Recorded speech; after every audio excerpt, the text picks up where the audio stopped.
If you see this video, stop and comment four ways that you have been in your body today.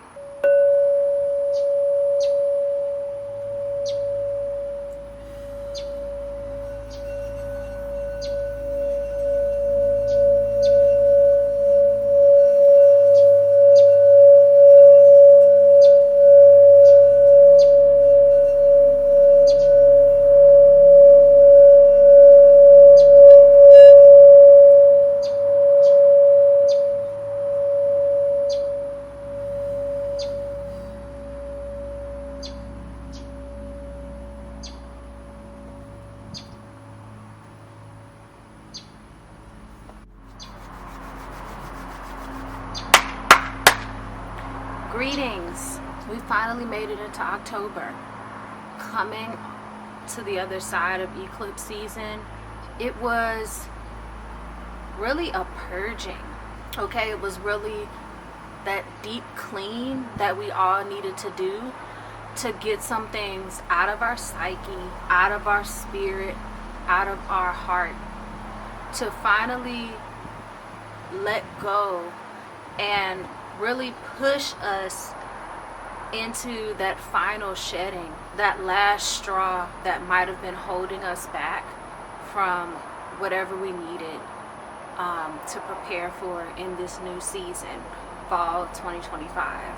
Coming into the month of October, I feel like the ancestors, the spirits, were very chatty, at least the ones that walk with me.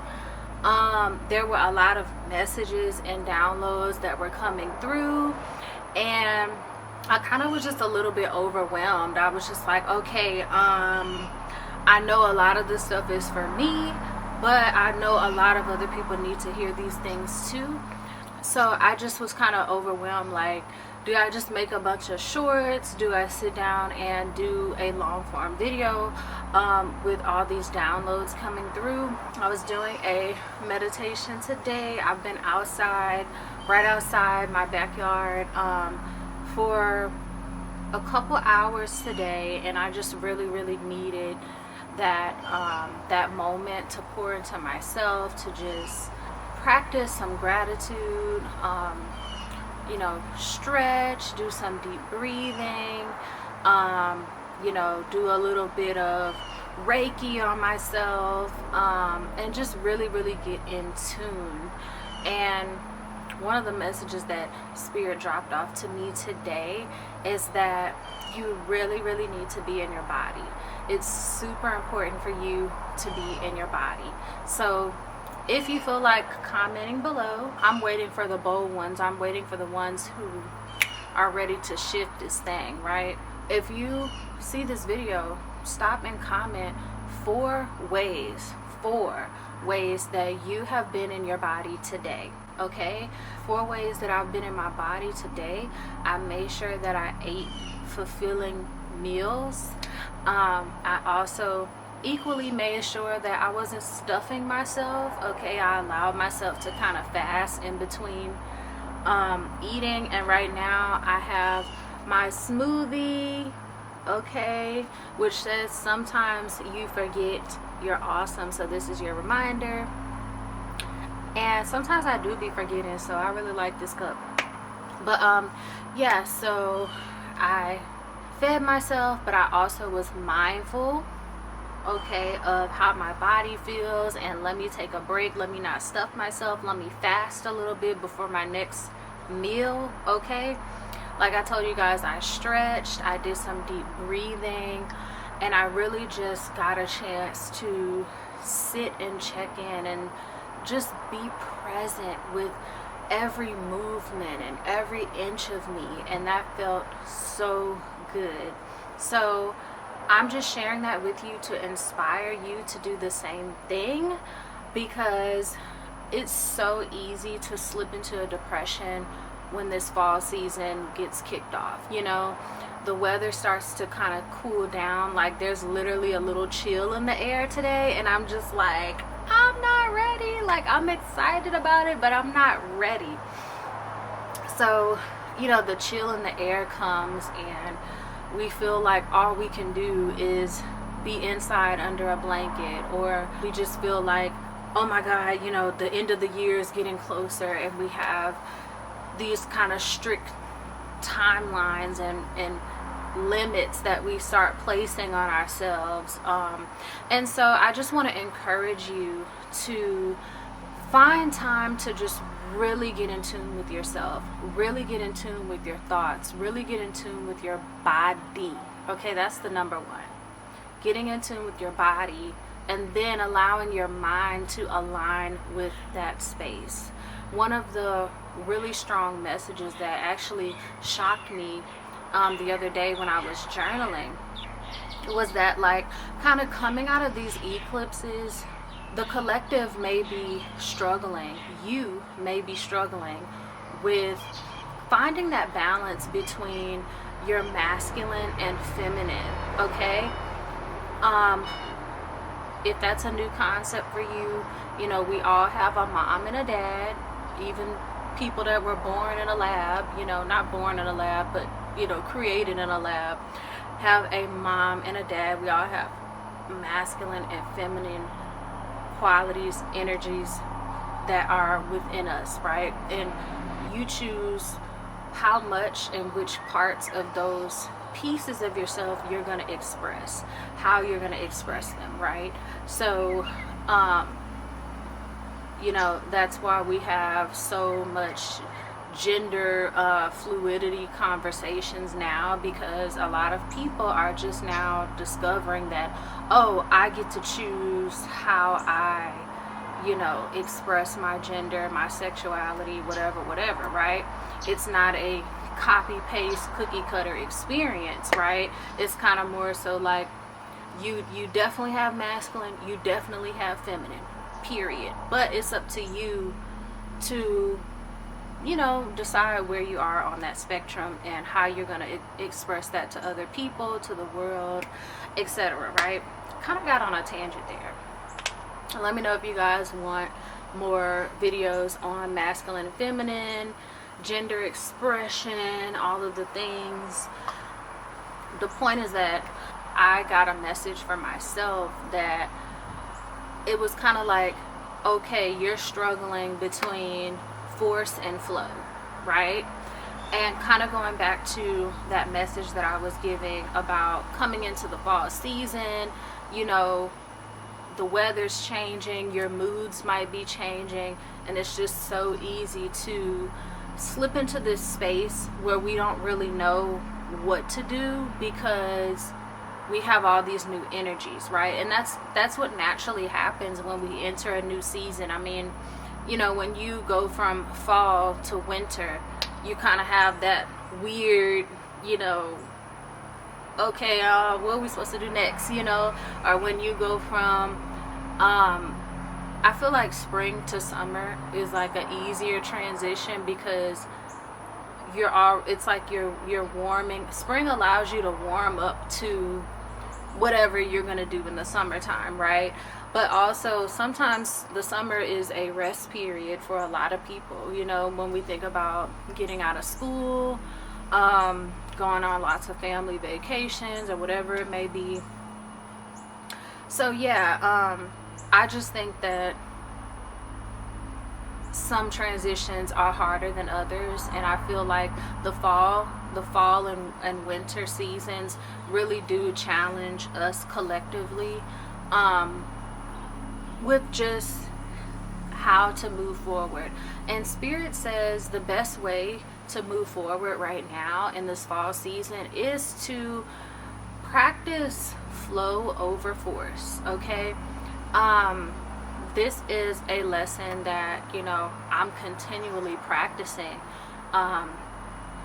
in my journey, but right now it is the principal medicine for transitioning into the fall vibes, the fall season.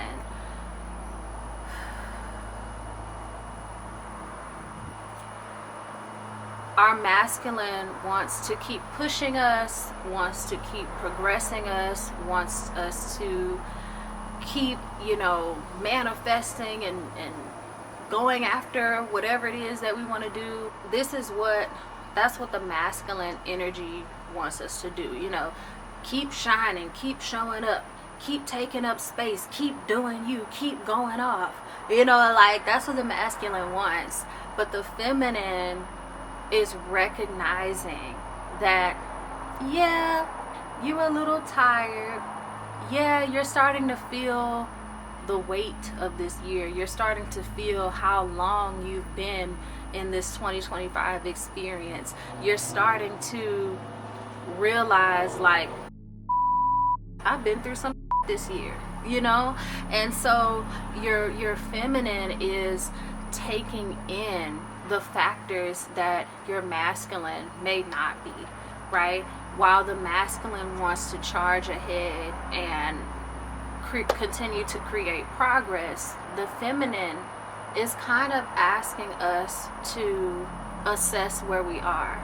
The thing is that feminine can very much take over and put us in that state of depression, of over resting and kind of waiting for something to happen. And then that's when we can kind of get out of balance with the masculine, because the masculine then begins to be at odds with that feminine energy, because the masculine is like, but we still could, but we need to.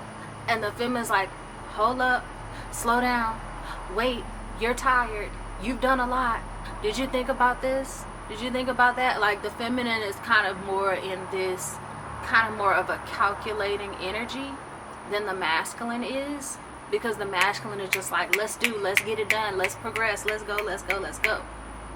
So I'm here to tell you that it's okay if you feel like that. It's okay if you kind of feel a question mark coming into this new month, coming into this new season, because I feel that way too. However, when I brought this concern and this worry to God, when I sat with myself, when I sat with my Ori, and I said, okay, so what do I do about this? That was the answer. The answer was flow over force. It was to find my flow. But here's the thing, finding your flow still means that you have a routine in place. It doesn't mean that you're forcing yourself to go line by line with your to-do list, or that you're so rigid in whatever your goals you're trying to accomplish. But it does mean that, okay, we're taking into consideration maybe what that masculine energy wants to do and accomplish this season, or even just this month. We're taking that into account, and then we're allowing ourselves to flow through each experience according to what we need in that present moment. So that's like today. Of course, I had a to-do list, you know, and I still have things to accomplish even after I finish recording this video. I took a moment out here right in my backyard to just be with myself, be with my energy, to just practice gratitude, to play with my sound bowls, because I haven't even touched them in weeks, probably even months. But yeah, you know, and that really just brought me back into a more centered, grounded place where I could say, all right, I'm gonna do my next thing on my to-do list, because I've poured into me, I'm grounded, I'm centered, and I'm not running on E, right? And so the feminine energy, the divine mother, the great goddess that is ever present with all of us, is speaking about, and let me say this, has been speaking since the summertime. The feminine, the divine feminine energy has been coming through really clearly for me, channeling this message since the beginning of summertime about the need for us to move from a grounded space, you know. And I really think that has something to do with that Jupiter and Gemini energy versus the Saturn and Pisces energy that's going on right now. Gemini really will spread you all out, baby, have you doing all crazy, all over the place, okay? And have your mind all over the place too. And the way that we kind of combat that scatterbrained type energy, and the way we combat just this need to divide ourselves and wear so many hats, is by first centering our energy. Like I said in my last video, honoring your energy this fall is going to be the #1 medicine for all of us. Being in your body, being grounded in your body is going to be the #1 medicine for all of us. Taking that time out to just check in, see how you're feeling, see how your muscles are feeling, where you have an ache and pain at, what is that telling you? You know, really taking that moment to assess yourself, assess your energy, will then guide you through that to-do list, guide you through those goals that you want to do every day or this month or for the rest of this 2025 experience. Let yourself flow over force, you know, of course, but it's not just simply flowing over forcing. It's honoring your divine feminine. It's honoring your energy. It's being in your body. It's moving from a grounded and centered space this fall. And that's how we're going to accomplish our goals. That's how we're going to continue to progress, not just by sheer will, not just by, you know, pushing ourselves until we burn out, not just by wearing so many hats, but really just tapping in, being connected to source, being connected to our inner goddess, you know, and moving from there.